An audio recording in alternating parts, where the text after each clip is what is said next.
প্রিয় দর্শক, আসসালামু আলাইকুম। হাসিনা আর যাই করুক, দেশের জন্য অনেক কাজ করেছে বলা পাবলিক গুলার জন্য একটা তথ্য জানিয়ে দিই, একটু ভালো করে শুনবেন। বাংলাদেশের বর্তমান ঋণ কত জানেন? 99.3 বিলিয়ন মার্কিন ডলার। আই রিপিট, 99.3 বিলিয়ন মার্কিন ডলার। আর গত বছরে পাচার হয়েছে কত জানেন? 94 বিলিয়ন মার্কিন ডলার। হিসাব করে দেখলাম, তিনি যেই টাকা পাচার করেছেন সেই টাকা দিয়ে মাত্র 697টা মেট্রো রেল, 397টা স্যাটেলাইট আর 36টা পদ্মা সেতু বানানো যেত। একটা 1000 টাকার নোটের ডাইমেনশন কি, সেটা নিয়ে না হয় অন্য এক সময় আলাপ করা যাবে।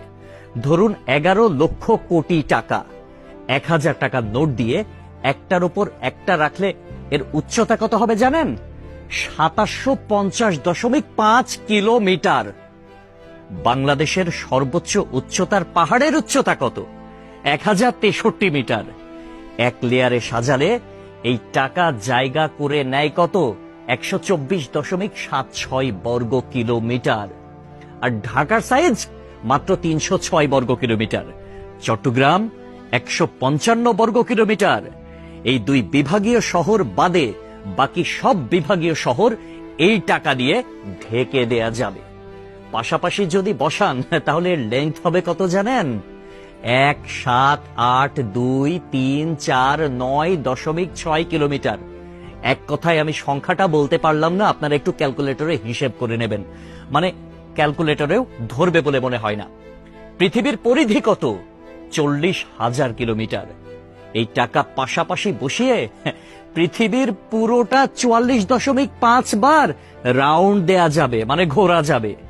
কেউ যদি হাসিনার উন্নতির হিসাব দিতে আসে, তাহলে তাকে হাতে কলমে এই হিসাবটা বুঝিয়ে দেওয়া আপনার, আমার, আমাদের সকলের দায়িত্ব।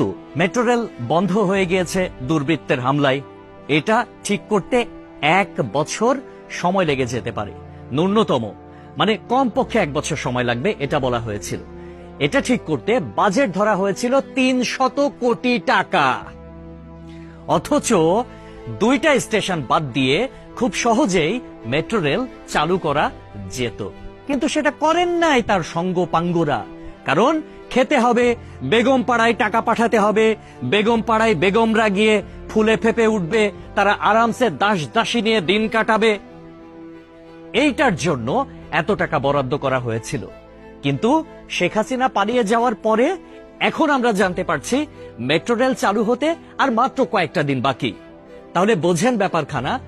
আমাদের শিরা উপশিরা থেকে শুরু করে রন্ধ্রে রন্ধ্রে প্রত্যেকটা জায়গায় এইরকম চুচামারির অভ্যাস।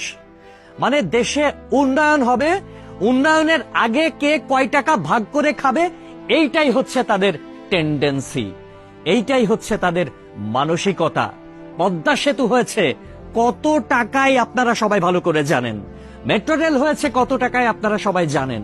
এলিভেটেড এক্সপ্রেস ওয়ের হিসাবটাও একটু গুগল করলে জানতে পারবেন। অথচ অন্যান্য দেশে এটার অর্ধেকও খরচ হয় না। তাহলে বাকি টাকা কই যায়? এক কথায় উত্তর, বেগম পাড়ায়। তবে একটা বিষয় ভালো লেগেছে, শেখ হাসিনা পলায়ন করেছে, কিছু নেতাকর্মী তারা বাংলাদেশে আটকা পড়েছে, তাদের বেগমরা কিন্তু ঠিকই বেগম পাড়ায় এখন আছে, আর তারা এই আমাদের অজ পাড়া গায়েই রয়ে গেছে। একটা কথা সব সময় মনে রাখবেন, পাপ বাপকেও ছাড়ে না। প্রকৃতি ছাড় দেয় কিন্তু ছেড়ে দেয় না। সবকিছুর হিসাব পয় পয় করে দিতে হবে একদিন। সবাই ভালো থাকবেন। আসসালামু আলাইকুম।